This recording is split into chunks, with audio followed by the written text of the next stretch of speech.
예수님은 이 땅에 육체로 오셨다라고 그렇게 저번 주에 우리가 말씀을 나눴습니다. 그렇다면 이 땅에 오셔서 예수님은 어떤 삶을 사셨고 어떻게 살다 가셨는가 우리가 나눌까 합니다. 인류는 모든 영적 어둠 속에 있을 수밖에 없었습니다. 이 땅은 빛으로부터 시작돼서 창조되었잖아요. 성경에서도 창세기 1장 1절에 보면은 태초에 하나님이 계셨다. 그러면서 이 땅에 어둠이 있었으니 하나님께서 빛이 있으라 말씀하시니 빛이 생겨났다라고 이렇게 창조의 첫 번째 과정을 설명합니다. 모든 것이 감각적으로 보이는 그런 세계가 창조되기 시작한 것이요. 그 전까지는 하나님께서는 어떤 것도 없는 상태에서도 하나님은 존재하셨고 그리고 볼 수 있는 존재이셨습니다. 그러나 빛을 창조하셨고 우리가 눈으로 봤을 때 빛이구나. 사물을 분별할 수 있는 것도 빛이 있기 때문에 우리가 분별할 수 있는 것이죠. 감각적으로 볼 수 있고 느낄 수 있는 세계를 하나님께서 창조하신 것이에요. 그리고 창조의 마지막 목적, 왜 그런 것을 창조하셨을까? 마지막 목적은 바로 아담을 창조하시고 나서 쉬셨다라고 이렇게 말하고 있어요. 이 땅을 창조하신 목적이 바로 아담을 이 땅에 보내기 위해서 창조하신 것이었어요. 인간을 이 땅에서 살게 하고 그리고 이 땅을 통치하고 하나님과 함께 교제하기 위해서 이 온 우주를 창조하셨다라고 이렇게 하나님은 말씀하고 계셨던 것이에요. 그러나 아담이 그리고 하와가 죄로 인해서 그 영적으로 죽어 있는 상태가 되어버렸기 때문에 감각의 영역은 빛이 있지만 빛이 없는 곳과 같은 것으로 변해버립니다. 그게 무슨 말이냐? 우리가 눈으로는 볼 수 있지만 아담이 하나님을 만날 수 없는 상태가 되어버린 것이요. 아담이 하나님의 생각과 하나님의 뜻을 따르기보다는 이 땅의 통치자였던 뱀, 사단을 따르자 왕이 바뀌어버린 것이죠. 하나님을 따르는 것이 아니라 이제 사단과 연결이 돼버렸습니다. 마태복음 22장 32절에 보면은 이런 말씀이 있습니다. 하나님은 죽은 자의 하나님이 아니요 살아있는 자의 하나님이시니라 하시니, 부활에 대한 논쟁을 하시면서 유대인들이 물어봐요. 한 여인이 있는데 남편이 7이 죽었는데 마지막에 천국에 갔는데 그 여인의 남편은 과연 누굽니까? 예수님이 말합니다.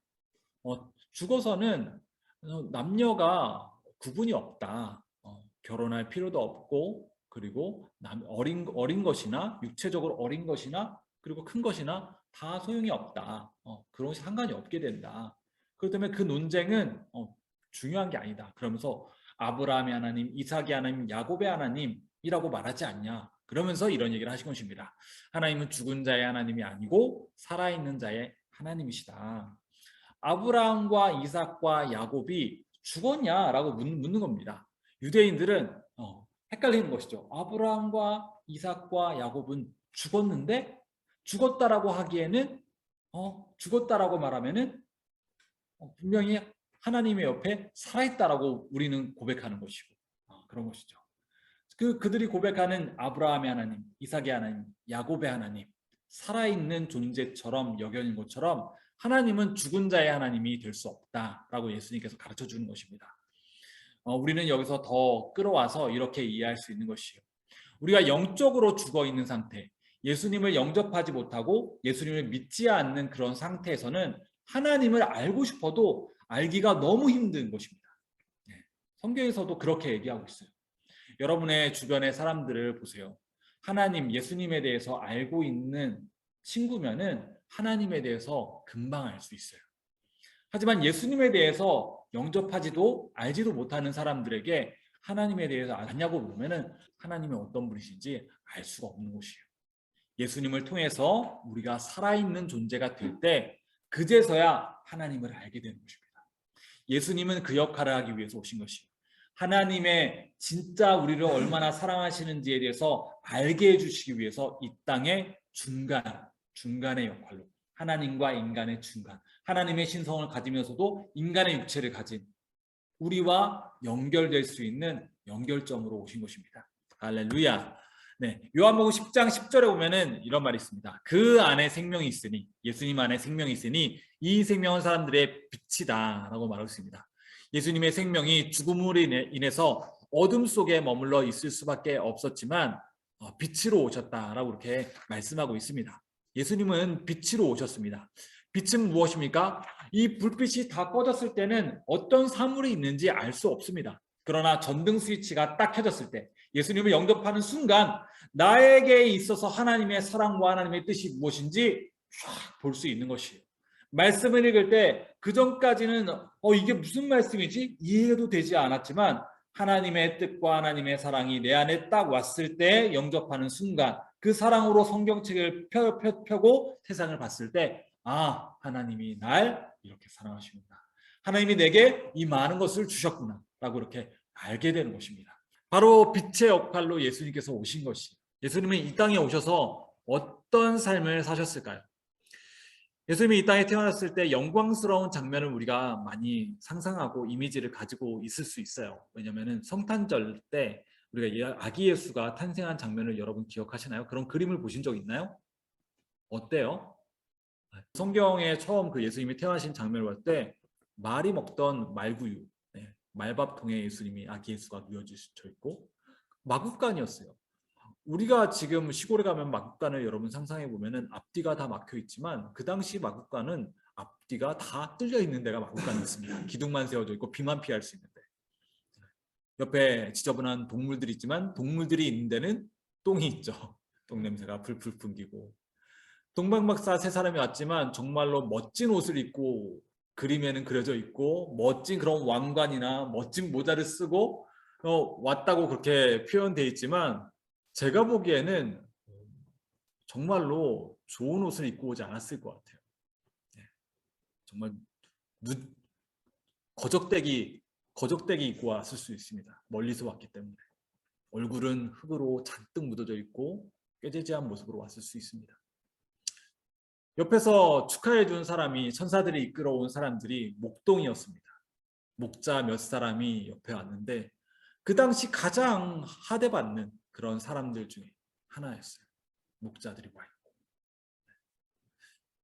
어떤 것도 영광스러운 장면이 아니었습니다. 하나님의 아들, 이 땅의 그리스도, 메시아가 태어난 장면이라고 보기에는 굉장히 초라한 장면이었죠. 예수님은 그 많은 사람들을 모였지만 정말로 행복했을까요? 저는 그 사람들이 왜 찾아왔는지 한번 상상해 봤습니다. 자신의 부족한 것을 달라고 해서 오는 사람들도 참 많았을 것입니다. 많은 사람들이 왔지만 불평하는 사람들이 더 많았을 것입니다. 예수님의 이야기를 듣지만 자기 이야기를 하는 사람들도 그 중에 더 많았을 겁니다. 이사야 선지자는 이스라엘 백성들이 그를 귀하게 여기지 않았다라고 이렇게 말했습니다. 이렇게 말하고 있습니다. 그는 멸시를 받아 사람들에게 버림받았으며 이사야 선지가 예언하는 것이 강고를 많이 겪었으며 질고를 아는 자라 마치 사람들이 그에게서 얼굴을 가린 것 같이 멸시를 당하였고 우리도 그를 귀히 여기지 아니하였도다. 우리도라고 말하면 이스라엘 백성이죠. 예수님은 멸시를 당했다고 합니다. 여러분 인생에서 여러분 주변에서 한 사람이 여러분을 경멸하여 정말로 벌레 보듯 취급하며 말하는 사람이 한 사람만 주변에 있어도 여러분의 인생의 질은 확 떨어지게 될 거예요. 그런데 예수님은 모든 친척과 모든 이웃과 모든 민족이 자신을 경멸하고 멸시했다라고 이렇게 말하고 있는 것이에요. 자신을 따랐던 사람들에게까지도 멸시를 받았습니다.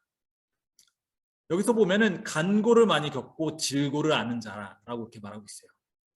간고는 고통이 말하는 것이요. 질고는 질병의 고통을 말합니다. 고린도전서 2장 8절에 보면은 이 지혜는 이 세대의 통치자들이 한 사람도 알지 못하였나니 만일 알았더라면 영광의 주를 십자가에 못 박지 아니하였으리라. 성경에서도 말하듯이 사도 바울도 어떤 통치자들 한 사람도 알지 못하셨다라고 말하고 있어요.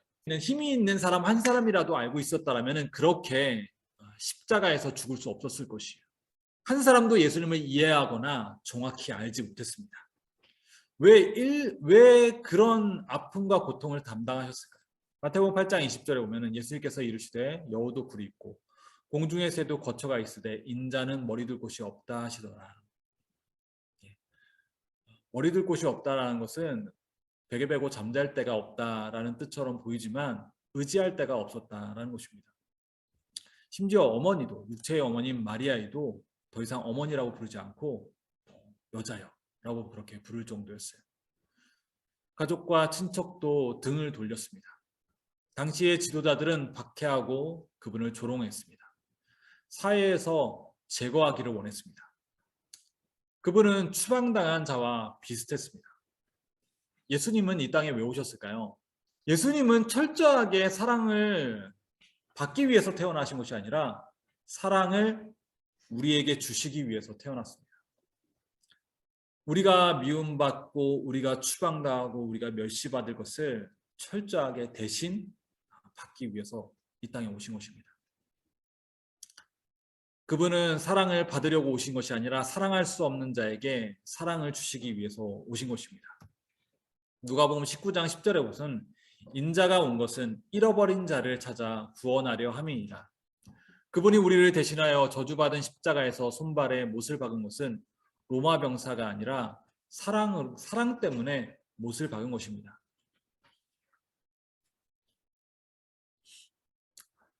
예수님은 이런 비유를 드신 적이 있습니다. 잃어버린 탕자의 비유.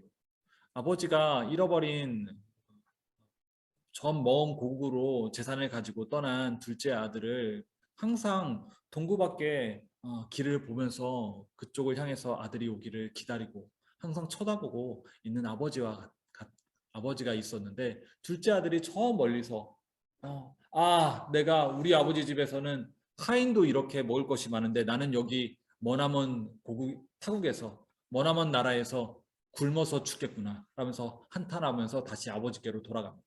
저 멀리 둘째 아들이 터벅터벅 누적쟁이를 걸치고 위에는 위통은 옷도 입지 못하고 아랫도리만 간신히 가린 채로 그렇게 터벅터벅 걸어오는데, 멀리서 아버지가 보기에 둘째 아들 걸음거리는 것이에요. 아버지가 달려갑니다. 그러면서 둘째 아들을 껴안고 자기 겉옷을 입혀서 아랫도리가 다 보이는 것을 겉옷으로 다 가려주고, 그리고 자신의 인장 반지를 끼워주고, 그리고 볼에 입을 맞추면서 아들아 사랑한다, 잘 돌아왔다, 어디 다친 데는 없니, 왜 이제 돌아왔니 하면서 그렇게 안아주십니다.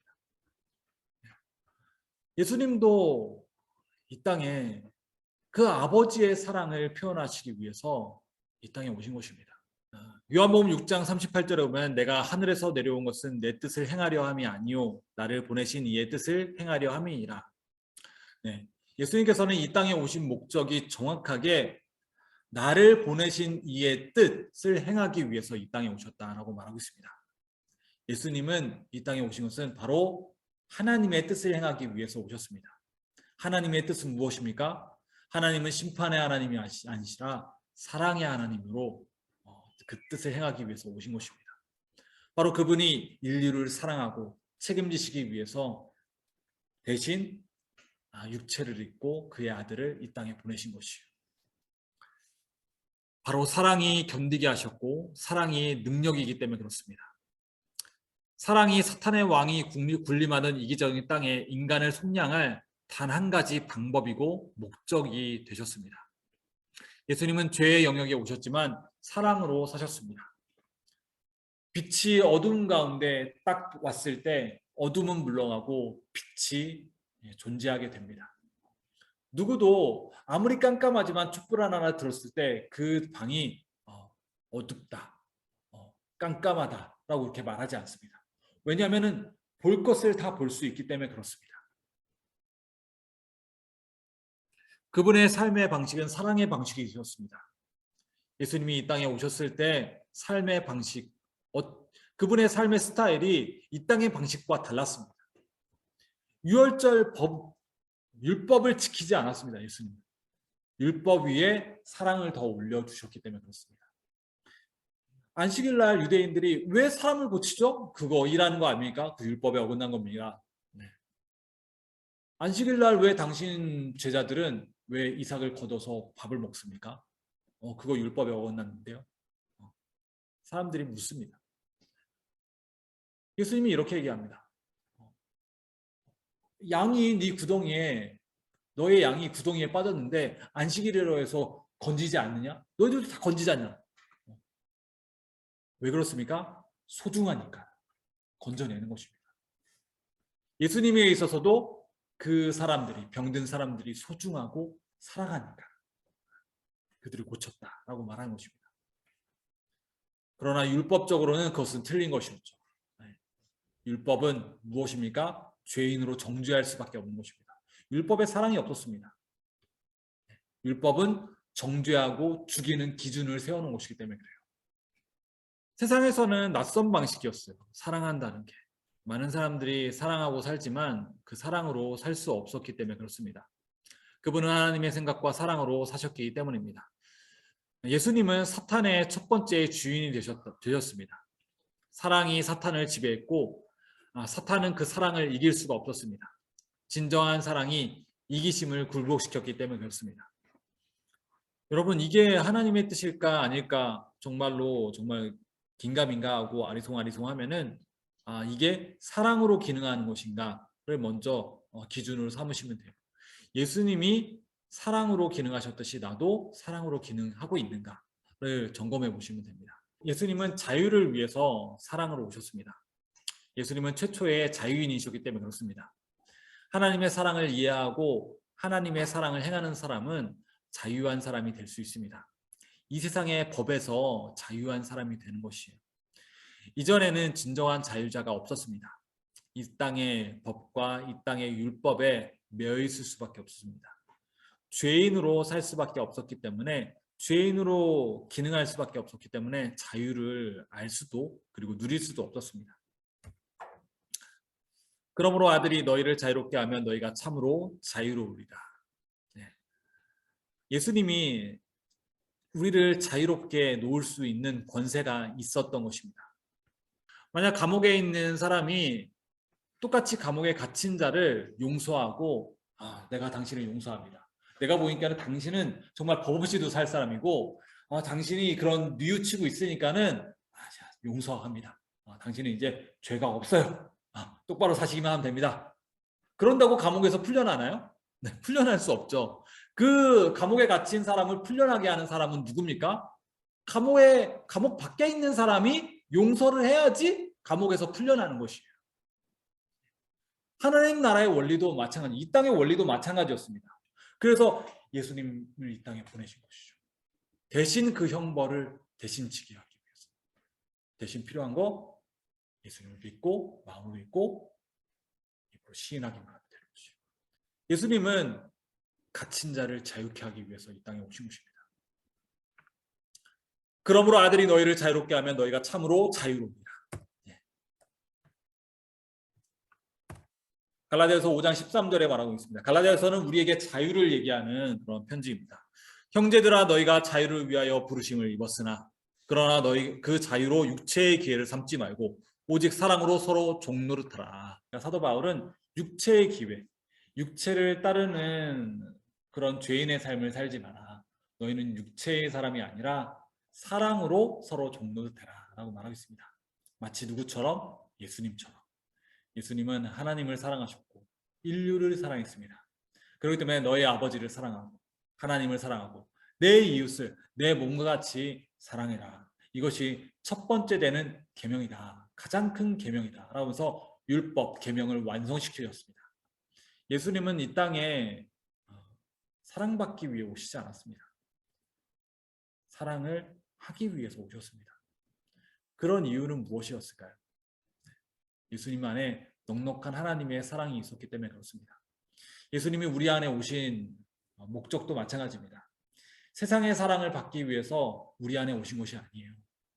여러분 안에 세상보다 더 큰 하나님의 사랑이 있다는 것을 알려주기 위해서 이 땅에 오시고 여러분에게 오신 것이에요. 여러분에게 사랑은 모자라지 않습니다.